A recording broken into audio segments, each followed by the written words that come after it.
Our rivers, our seas, Britain's waterways are in crisis. You can't help but avoid the news day after day after day. And today, of course, is no exception, because Welsh Water has just admitted, after a BBC investigation, that it has, yes, been illegally dumping sewage over the last decade. And this is not just something that we've seen over the last 10 years. It is something that has resulted from 3 decades of disastrous water privatisation. I'm Matthew Topham, and this is We Own It Live.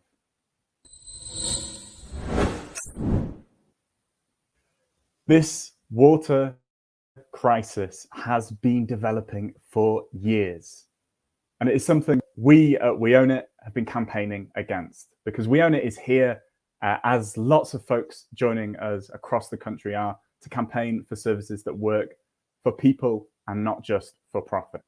And we want to do something about that. We don't just want to sit back and watch our services continue to crumble in private hands. And that's why we're so grateful and want to thank all of you for being here with us at our YouTube lives. These are our spaces for bringing in experts who work on privatisation and the campaign for public ownership across loads of different sectors. And we want to bring them together and share that essential information with you so you can go out there and campaign for those essential services we need. Please do put your comments and questions in the chat as we go through our session today, and we'll do our best to get to them when we get to the Q&A at the end. But back to that really essential story from today, the fact that Welsh Water has been found to be illegally dumping sewage. And it's of course not something that's just limited to Welsh Water. We see it across all of England's privatised water services as well. Just this year, we've had Thames Water tinkering on the edge of bankruptcy. We've seen over the last decade, millions and millions of pounds, including a record £90 million fine to Southern Water for sewage being dumped into our rivers and seas. The whole system is crumbling, and it's not just on sewage. We've seen up to 25% at some water companies of our water leaking out every day through these pipes because they are just not investing in the infrastructure enough. And perhaps for me, the most distressing thing is that over the last 3 decades of privatisation, we have not seen a single proper new water reservoir being developed to protect us as we enter a stage of kind of climate instability due to a failing water system that could see not only hosepipe bans, but real scarcity of water brought out perhaps most strongly by the fact that London could see it completely run out of water at points in the future because of the failure of Thames Water.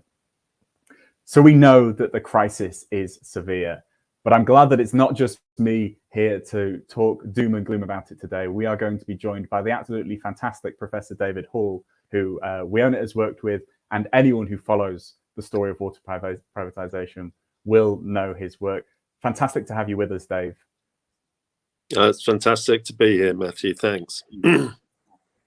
Thank you so much for joining us. And so what we're going to talk through today is not just that general picture of how privatisation is failing our water system, but perhaps drill down a little bit into how the financial arrangements of these private water companies have led us into this dire situation. And so I want to start with that maybe as the basic question. We know that we're in a really, really troubling time with water, not least on sewage, on other issues as well, of course. I just wanted to maybe hand to you to maybe explore the ways in which those finances and the way that they handle money and the interests of getting more money, water companies have led us into this situation on sewage. Yeah, thanks, Matthew. I think there's one thing to say at the outset is that we all think about the private sector, we all think about business, we all think about capitalism as a system whereby entrepreneurs with a whole bunch of money invest it in something, taking the risk that as a result they'll be able to sell more things to you, and if it comes off, hey, they make a profit. Yeah, what's wrong with that? What's wrong with that in the water and sewage world is that nothing like that happens. They're not risking their own money, and for good reason, because it's an essential service. We all have to consume water. There's no competition, not least because we gave them all monopolies. So these are monopolies running an essential service, and they're regulated by Ofwat, which agrees every 5 years how much they can increase prices. It doesn't matter how much they invest, what they can charge from us. As long as they can charge us enough, they will make a healthy profit. And so they have a built-in incentive to minimize investment. And we've seen this, those of us, had a sad life in part, because for the last 30 years, I've been looking at water privatisation accounts. And it's quite extraordinary. Year after year after year, they managed to say, well, we promised investment, but we found we can manage without it. So we can increase dividends instead. And so as a result, that cutback in investment means that wastewater treatment plants, the sewage treatment plants, the key things that process our sewage so that it doesn't pollute the environment, they have failed to invest in sufficient capacity, especially as the population's grown. And we have study after study now from the BBC, from Imperial College, from Oxford Rivers, showing all the same thing, and now the same thing in Wales. So we have this base that the system is running not as enterprise, but as it were, private owners seeing what they can take out of the system. One way that that's happened is they've built up a great pile of debt. Why is that connected? Well, because when we sold it to them at privatisation, there was no debt on the companies. We paid off all the debt. We said, here, you have debt-free companies. They have borrowed money every year. Every year, they've borrowed over 70 billion. Why? Because they've used it to pay themselves dividends. They haven't been using it for investment. I'll come to that, because we've had investment in the system, some investment. They haven't been using it to invest in the system. They've been using it to pay themselves dividends. So as that debt mounts up, we then have to pay interest on the debt as well. So we are now paying interest on the debt they have accumulated over 30 years to pay the dividends of the last 30 years, as well as paying this year's dividends and debt. Why was it unnecessary? Because every year since privatisation, pretty much, we have paid enough in our bills to cover all the actual investments made without any contribution from the shareholders. And so that's how it's been. It's been us that's financing it. The shareholders literally have just been taking money out, not putting it in. And so if the shareholders disappeared overnight, we would be much better off. We would lose very little. Absolutely. And it's shocking when we hear that fact of how it's been, not least this scenario where we have provided all the money to make this investment, and yet the system is being set up to, some would say, run as a cash cow for these shareholders to make money for them. And you made that really great point that we wrote off all the debt to hand when we handed these private companies over to them. I think I've also read we also left them a little bit of a kind of cash bag when we handed it over, a little bit of a green dividend for them to try and make it a smoother transition. So we actually gave them money to make that transition easier. We did indeed. It was something with the rather lovely title of the Green Dowry for the marriage between private business and the water system. It was about £1.5 billion. And we said, yeah, we know it's going to be expensive for you, so here's £1.5 billion to help make it easier for you. The net result of that is, after writing off the debt and giving them the green dowry, the amount they paid for the companies was more or less the same as what we gave them to make it attractive for them. So we actually got nothing as a result of the privatisation. Yeah. So, I mean, we often hear that story of, or this phrase of kind of selling off the family treasure back in the 1980s and the 1990s. But actually, it looks like on water, we didn't even sell it off. We gave it away as a bit of a gift. Yeah, you brought out earlier, Dave, this way in which we've been ripped off, not least with money getting paid out as dividends. And there's a lot of numbers that get thrown around by both the private water companies and by ourselves as campaigners about how much money has gone in, how much money has gone out. What is the number in kind of modern terms so that we can actually contextualize it in today's economy? Yeah. Well, it's good. It's good timing from that point of view, because I and others have just finished looking at the dividends actually paid out this year, and the companies between them have paid out just about £1.4 billion this year in dividends. And they've just taken it out of the companies. That's not regulated. It's Ofwat says it's up to them to decide how much they take. So they've taken 1.4 billion this year. How does that compare with last year? Last year they only took out 1 billion. So it's a 42% rise. They've given themselves a 42% increase in dividends this year. That brings the running total up since privatisation to an astonishing 77 billion in dividends, which of course is why the debt burden is about the same, because they're borrowing money to do this. So 1.4 billion this year, a 42% rise on last year, and 77 billion in total. What does the 1.4 billion mean in terms of lost capital expenditure? It's equivalent to about a quarter of all the capital expenditure that is actually made. So we're losing something like a fifth to a quarter of capital expenditure just because the dividends are being taken out. And remember, we're not getting any shareholder money in return for that. What does it mean in terms of our bills? 1.4 billion is something like 11% of our water bills. So every pound that we pay them, they say thank you very much and pocket 11p of it before making use of the other 89p in the water business. So that's pretty much how it's gone. And that's the scale and impact of the dividends. The other thing, of course, all the interest on all this debt has also piled up, and that is also about another 1.4 billion this year.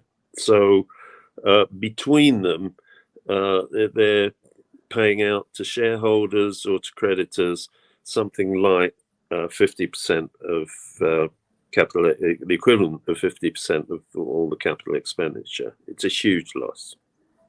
It's extraordinary, because we've just talked about how we bent over backwards to make it easy for them at the start. And what they've done is pay out billions. You've identified 77 billion pounds to shareholders over the course of privatisation. That money could have gone into investing in improving the services, into capital expenditure, as you've been saying. But to do that, they've also built up a debt pile, which is now also extracting billions of pounds each year that could again be going into stopping the sewage crisis, future-proofing our water system. Or if we wanted to say, let's not bother with all that, which of course we do want to bother with it, it could have been going into making the bills cheaper. And so all of that has been building up as a form of financial mismanagement from our perspective, possibly of appropriate management from the seat of these shareholders. But just to actually take the view of the shareholders for a moment, Dave, something that we often see them arguing is, and I know this is true up in my native Yorkshire, so I'm calling from Leeds today. Yorkshire Water will say, oh, that number you're seeing in our accounts, that's not a proper dividend. It's an internal dividend. And they'll say, oh, we're not really paying that out. What's going on there, Dave, when they say all this sort of stuff?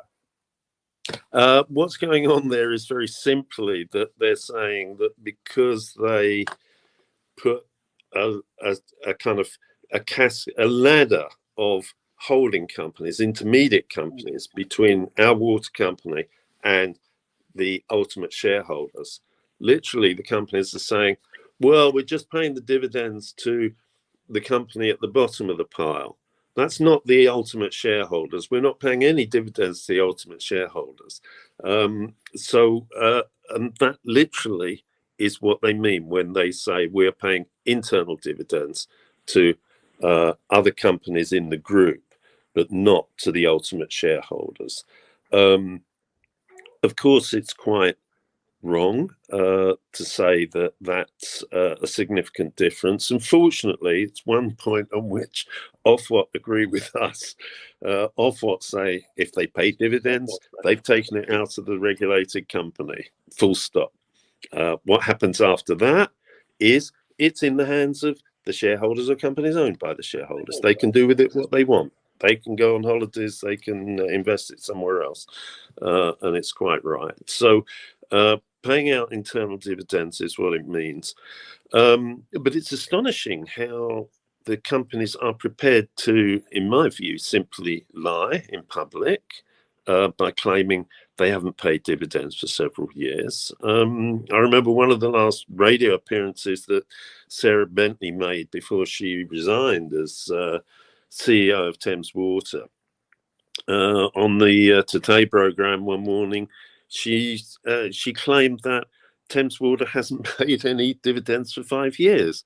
Well, I have the figures in front of me here. Thames Water have paid 1.5, but Thames Water alone has paid on average over £100 million a year in dividends in the last 12 years. And every one of the last 5 years, it's been 21, 32, 47, 46, 43. It's simply not true to say they haven't paid dividends. They have. Your Yorkshire Water Service, which apparently claims that they're not taking anything out, yes, they are. They've taken out 1.3 billion in the last 12 years. This year they took out 62 million. That's an increase over last year when they took 52 million, and so on and so forth. These companies are taking loads out. And I was looking at some of the company figures here, and even the small water-only companies. There's a few companies around the country that just supply water services in small areas. One called South East Water, which covers bits of Kent and Sussex, and there have been real problems with its failure with water supplies this year. They've been cutting people off for days on end in some cases. South Staffordshire, Cambridge, and so on. Over the last 12 years, between them, they have paid out £500 million in dividends. It's utterly astonishing. These companies are just sitting there on the monopolies, taking the money out. So, yeah. And when they like to say we're using it to service debt to creditors that are also shareholders, well, it's another way that shareholders benefit. They can make loans to companies that they own at favourable interest rates, so they get the money's interest alongside the actual dividends. So yeah, it sounds like corporate bullshit, and it is corporate bullshit when they talk about internal dividends. Absolutely. And that point just at the end there, Dave, where we've got these shareholders serving as creditors as well, and so finding other ways to extract money from these regulated water companies is not just something that folks like yourself and myself who have already identified that privatisation is the problem are pointing to. The Conservative chair, I believe, of the Commons committee that scrutinises the water industry asked again and again and again the likes of Catherine Ross, leader of Thames Water, and other CEOs, is this going on? And the fact that they kept asking, I think, shows that the answers they're getting from these private water companies are not convincing. And frankly, it shows that these MPs know that this is going on and are finding it very, very concerning. So just a really interesting point you made there, and one I think shared more broadly. I'm really keen to get to some of the fantastic questions we've had coming in the chat. But before I do, I just want to again do that awful thing of playing devil's advocate and raise these plans that have very recently been announced by the water companies for how they're going to sort it all out. You know, we can all relax, can't we, Dave? Because they've got themselves covered going forward, right? Yeah. They've got themselves covered fine, but it's of little relevance to us. I've ploughed through some unrewarding documents in my time following the privatised water industry. But these plans that they released, so-called plans they released about 10 days ago, are among the worst. Basically what they're doing is going through the motions of the regulatory process, which sets for 5 years at a time the prices that the companies are allowed to charge us. That's all they say. The regulator doesn't say, we're agreeing here all the investment projects you're going to carry out. The regulator says, we're agreeing how much you can charge the customers, and you're telling us that you'll go and use it on investment projects. Huh? So from the company's point of view, if they're putting in bids, it's negotiations. And I thought, okay, well, let's look at these plans. There surely will be in there a whole list of projects that are added together to bring up to the magic figure of 96 billion that UK Water mentioned. But it isn't true. If you read the plans, be prepared for disappointment, because nearly all the companies start off by saying, what a great area we serve. So, for instance, if you read Yorkshire Waters, Matthew, you'll read at least 2 pages on what a great county Yorkshire is and what a great place it is. And this is meant to be seriously part of their investment plans. So I think what we're seeing there is not something that's a plan at all.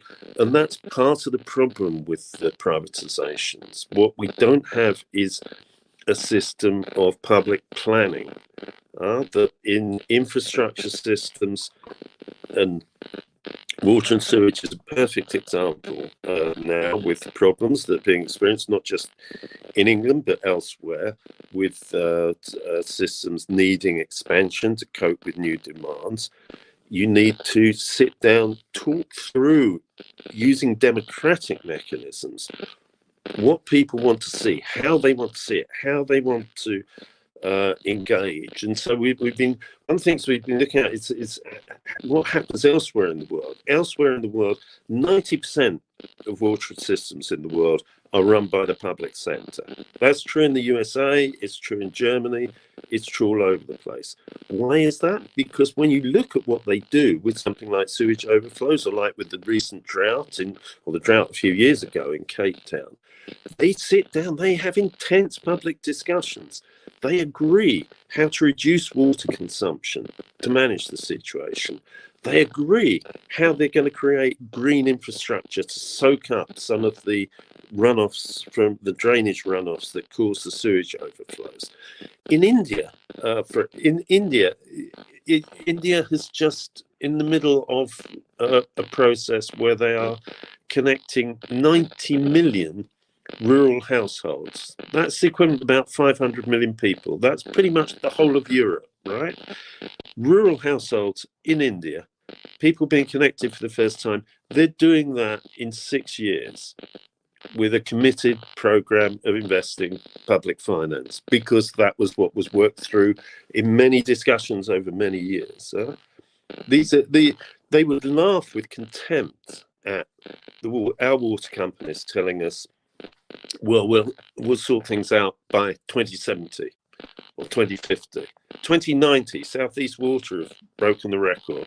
They've set themselves a target for 2090. It's treating the system and the needs with contempt. So we need, as it were, democratic ownership and management to get proper planning in the system.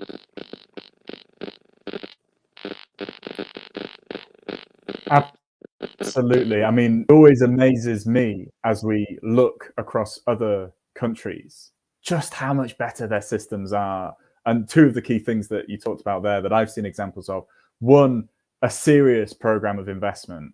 What we've seen in Austria, where not only is water entirely publicly owned, they have banned in their constitution recently the privatisation of water. What have we seen as a result? We've seen Austria become the cleanest water in Europe, with something like 99.5% excellent water. So again, that principle that you were talking about in India, where they're doing a serious program of investment, it reaps dividends, but not the kind for shareholders, the kind, of course, for the environment and the public. But also that culture of involving the public more widely to make sure that the system is working in the public and environmental interest, and also has buy-in to make the progress work. We've seen time after time, particularly in my experience in France and Spain, where particularly France had a lot of water privatization. In some ways, it seems the home of water privatization, but we've seen over 100 council areas, local authorities take back since 2000 control of their water services. And they're not just doing a kind of municipal top-down approach, but Paris Water, I think Water in Grenoble and elsewhere, they are putting the voices of local people directly on the boards of these companies. So not just consultation is good, but actual democratic voice. So really exciting examples there of what can be happening. I'm mindful of time to maybe look towards some of these questions that we've got. I think we've also had some comments about the quality of the audio coming through. So Dave and I will both check just now, I think, to see if there's anything touching our phones or our microphones that is causing any background kind of noise. But just want to move maybe to this first question from Liz, where she's asking, so what should we be doing to stop this problem?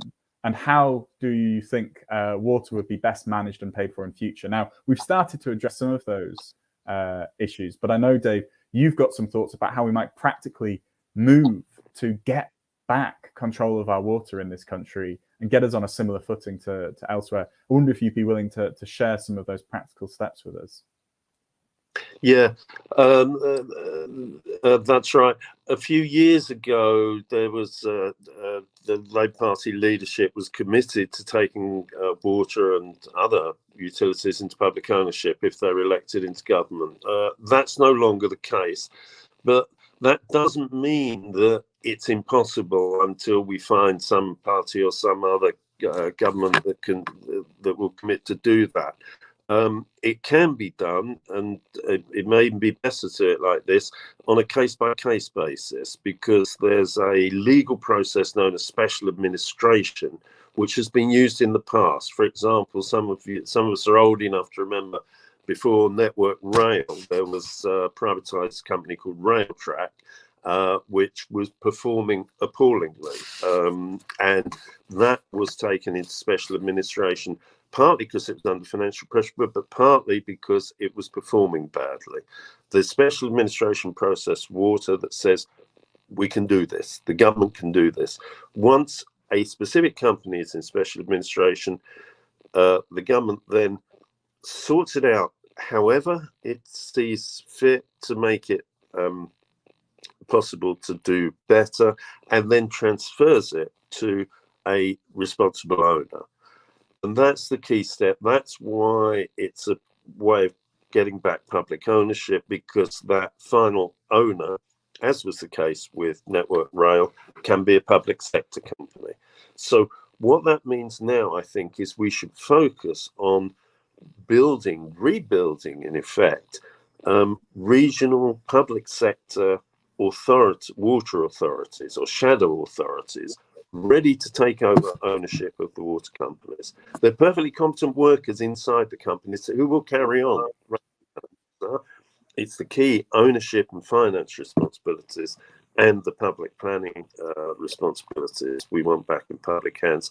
The local authorities are the key ones to do it. So I think we now have a great mass of activity around the water sector, and that in each company's region we have councils, as well as campaigns, as well as we own it groups, as well as unions, all wanting to see the same kind of process happen, of a re-democratization of water and taking it back into public ownership. So I think we need to look going forward at trying to bring ourselves together like that, and to set up kind of shadow regional public authorities to say, we're ready. We want this company transferred back into public hands. Fantastic. Thanks, Dave. And I've seen some comments in the chat that maybe resonate with me, which is that it can often feel so aggravating, so infuriating, this stuff on water, and that can kind of leave one feeling unable to do anything on it. And I think your answer there really paves a way for us to understand, no, there are things we can be doing to really positively fight for water that works back in the public interest, because it is back in public hands. There are concrete steps, there are existing powers that we can use, and we don't have to necessarily go all in one fell swoop, although that is, of course, in many ways a gold standard. We can make the goal more manageable and achievable, and hopefully that makes it easier for us to take our frustration, our anger at this rip-off situation we're in, and use it to win some further change. I'll maybe just take one more question. We've had so many fantastic ones, but I'm mindful of time.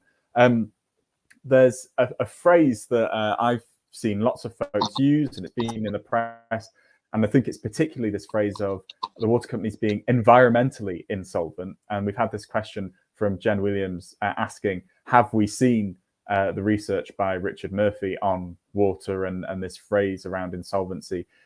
Have you any thoughts on that, Dave? And how do you think that that financial situation that these companies are in, where Thames Water very nearly was just plain old insolvent earlier this year, it was in very dire financial straits, links with that environmental situation that we're seeing? It does link with the environmental situation because basically we're managing to put so much political pressure on the regulator, on companies like Thames Water, on politicians, on local councils, that the companies are feeling obliged to try and do something, but their shareholders are adamant they do not want to invest any money. And Ofwat is also getting the strong message from us that we do not see why we should pay a penny more when we're already overpaying for the dividends and interest they're taking out. As a result of which there's a tension going on. I think that was what exploded this summer between Ofwat's demands, which reflect our demands, and the companies digging their heels in saying, no, we will not put any more shareholder money in. Personally, I don't think that bankruptcy is the right description for that for that phrase, for that situation in financial terms. But I think Murphy's characterization of it as environmental bankruptcy is a very good metaphor, because it's the environment that is left bankrupt of the necessary investments for improvement, and that's what we need to address. Fantastic, thanks, Dave. And I think those last two answers you've given leave us in a really good place to wrap up, because we are in a situation where these water companies are financially and environmentally coming to a crux, let's say. They are really in very dire straits, but we have a set of pathways we can use to get out of this situation. We can use existing powers. We can use the increasing organization of our communities, of environmental activists, of our councils, to start to say the public is hungry and ready to take back over these water companies. Give us back control of those essential assets. So thank you so much, Dave, for coming on today to talk to us about this dire situation. And thank you everyone who's been watching online. We are so keen to continue to grow our ability to spread these messages. I've seen comments again in the chat about how folks are so keen for us to organize, as well as the shareholders and these private interests organized to defend their kind of cash cows in water privatization. We've got to be equally ready to spread information about this situation and how we can fight back. So please subscribe to this channel and watch our other videos and share those, because by doing that we can start to grow how many people know about not only our campaign but wider campaigns for services that work in the interests of people and planet and not just for profit. Just like to flag to everyone any descriptions of how to be involved in our campaigning and how to help spread the word. Lots of comments from us in the chat, so use those to guide how you're taking action going forward. And I'll take that as an opportunity to wrap up. Thanks again, Dave, so much for joining us. And thanks again to all of you. And I hope you'll join us next week at 5 p.m. Thanks, everyone.